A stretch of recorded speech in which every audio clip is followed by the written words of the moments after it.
আসসালামু আলাইকুম। আশা করি তোমরা সকলে ভালো আছো। মুনতাসির একাডেমিতে নতুন আরেকটি ক্লাসে সকলকে জানাই স্বাগতম।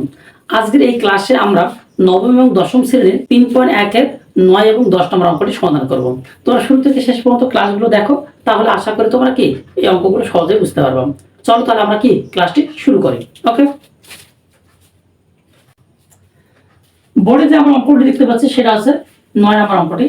দেওয়া আছে আমাদের কি a + b + c = 9 এবং ab + bc + ca = 31 হলে আমাদেরকে মান নির্ণয় করতে বলছে a² + b² + c² এর মান কত নির্ণয় করো। ওকে, তাহলে চলো আমরা অঙ্কটি দেখি।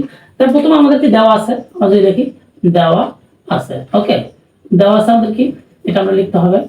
হ্যাঁ, দেওয়া আছে কি a + b + c = কত 9 এবং কি ab + bc হ্যাঁ প্লাস CA ইজিক্যাল কত আছে 31। ওকে, এটা আমরা লিখলাম। এখন যদি আমাদের মান নির্ণয় করতে বলছে, তাহলে এই অঙ্কটা আমাদের করতে গেলে একটা সূত্র আমাদের জানা আছে। সেটা কি a + b + c all square equal to এই যে সূত্রটা, এটা আমাদেরকে জানতে হবে। ওকে, যেহেতু তিনটা অঙ্কের একটা সূত্র আছে সেটা আমাদেরকে লিখতে হবে। আমরা সূত্রটা এখানে যদি লিখি তাহলে সেটা হচ্ছে a + b + c all square। হ্যাঁ, এই সূত্রটা কি a² + b² + c² + 2 into AB plus BC plus কত CA। হ্যাঁ, এই সূত্রটা আমাদের কি লাগবে। ওকে, তাহলে আমরা এসে লিখি। তাহলে প্রথমে আমরা লিখতে পারি দেওয়া আছে লিখলাম, তাহলে লিখতে পারি কি আমরা জানি। ওকে, আমরা জানি আমাদের কি এই সূত্রটা কি a plus b plus c whole square equal to a square plus b square plus c square plus 2 into ab plus bc plus কত ca। ওকে, এখন লক্ষ্য করো যে এগুলোর মান দেওয়া আছে।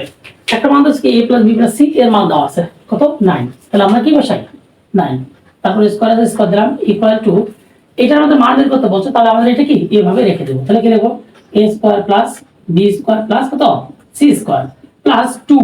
দেখো আমাদের ab plus bc plus ca এর মান দেওয়া আছে কত 31। তাহলে আমরা এটা বসাই ইনটু 31। ওকে, এখন ক্যালকুলেশন করো। ক্যালকুলেশনটা কি যদি আমরা 9 এর উপর স্কয়ার দিই তাহলে কত হবে 9 9 81। এটা আমরা সবাই জানি।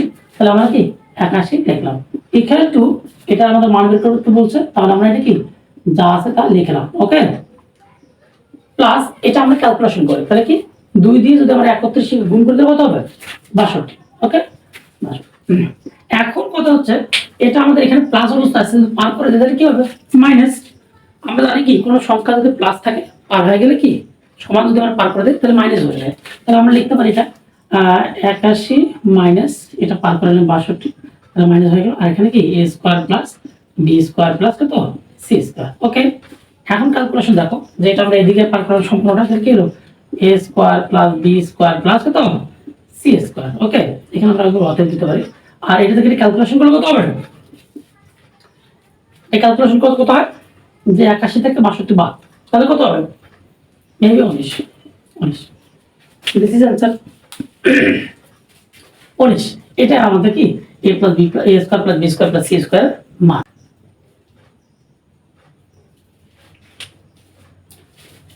চলো এবার আমরা কি 10 নম্বর অঙ্কটি সমাধান করি। আচ্ছা, বোর্ডে যে অঙ্কটি আমরা দেখতে পাচ্ছি সেটা আছে 10 নম্বর। সেটা আছে কি a² + b² + c² = 9 এবং ab + b bc + ca = 8 হলে আমাদের মান নির্ণয় করতে বলছে কি a + b + c all square মান নির্ণয় করতে বলছেন। এই অঙ্কটা খুবই ছোট এবং সহজ। আচ্ছা, এই অঙ্কটা আমাদের করতে গেলে যেটা লাগবে সেটা কি একটা সূত্র। ওকে, সেই সূত্রটা কি বলতো আগে আমরা লিখি সূত্রটা। সেটা হচ্ছে কি আগে যে অঙ্কটা করলাম সেই সূত্রটা a + b + c all square সূত্র কি a square plus b square plus কত c square plus 2ab plus bc plus কত ca। ওকে, এই সূত্রটা। অত এই সূত্রটা আমাদের কি আবার লাগাতে হবে। তাহলে আমরা প্রথমে দেখি অঙ্কটা করি। প্রথমে আমরা কি লিখব দেওয়া আছে। ওকে, দেওয়া আছে লিখি দেওয়া আছে। ওকে, দেওয়া আছে কি দেওয়া আছে যে a square plus b square plus কত c স্কয়ার ইকুয়াল কত 9 এবং ab প্লাস bc প্লাস কত c ইকুয়াল টু দেওয়া আছে কত 8। ওকে, তাহলে আমাদের অঙ্ক যেহেতু মান নির্ণয় করতে বলছে তাহলে ডাইরেক্টলি আমরা লিখতে পারি 75 80 দিয়ে লিখতে পারি, 72 দিয়ে লিখতে পারি। তার মানে কি 75 80। ওকে, 75 80 কি A plus B plus C all square. Okay, তাহলে ইজিকাল আছে কি স্কোয়ারটা কি A square plus B square plus কত C square plus 2ab plus কত B C plus C A. Okay, দেখো এখানে কোনো কাজ নাই, শুধু মান বসাবো। দেখো এইটা একটা মান দেওয়া আছে আর এটা একটা মান দেওয়া আছে এখানে। হ্যাঁ, A square plus B square plus C square এর কত নাই, তাহলে আমরা এখানে এটা একটা রাউন্ড দিতে পারি। এর মানটা আমরা কত বসাবো 9 প্লাস 2, এটার মান কত আছে 8, তাহলে আমরা এখানে 8 বসালাম। ওকে, তাহলে 9 প্লাস 8 দুগুণে কত 16, তাহলে আমরা কি এখানে 16 লিখলাম। ওকে, এখন এই দুটি ক্যালকুলেশন করলে আমাদের হবে কত 25। হ্যাঁ, এটা হচ্ছে আমাদের কি অ্যান্সার। আশা করি তোমরা এই অঙ্কগুলো বুঝতে পারছো। আজ এ পর্যন্ত, নতুন আরেকটি ক্লাসে তোমাদের সাথে আবার দেখা হবে। ভালো থাকো, সুস্থ থাকো, আল্লাহ হাফেজ।